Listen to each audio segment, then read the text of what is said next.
ප්‍රංශයේ බර්ගන්ඩි ප්‍රදේශයට ආවේනික වූ බීෆ් බෝර්ගිනිග්නොන් ලොව පුරා අතිශය ජනප්‍රිය සාම්ප්‍රදායික හරක් මස් ඉස්ටුවක්. රතු වයින් හරක් මස් තඹපු වතුර විවිධ එළවලු නිසි ලෙස පදම් කරගෙන මේක හදාගනු ලබනවා.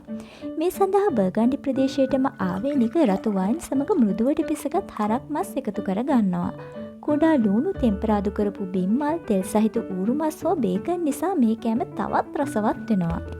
මේ ආහාරය පිසීමට මස් තෝරා ගැනීමේදී තෙල් ස්තර සහිත මස් කොටස් තෝරා ගැනීමෙන් ඉතා මෘදු ලෙස පිසීමට හැකි බවයි පවසන්නේ.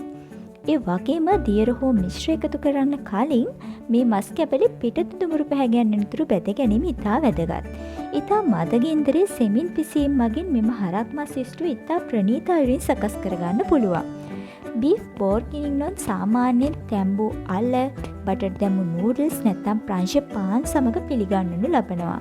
මේක මුලින්ම ගොවි ජනතාව අතර තිබූ සරල ආහාරයක් වුණත් 1903 දී ඔගස්ටේ එස්කෝෆියර් විසින් මේ උසස් ආහාරයක් බවට පත් කළා. 1960 දශකයේදී ජූලියා වයිල්ඩ් ඇයගේ සුප්‍රසිද්ධ වට්ටෝරු සමග මෙම කෑම ලොව පුරා ප්‍රචලිත කරනු ලැබුවා. මේ වගේ රසවත් තොරතුරු ඇතුළත් රසවත් කෑමක් සමග නැවත හමුවෙමු. සුබ දවසක්.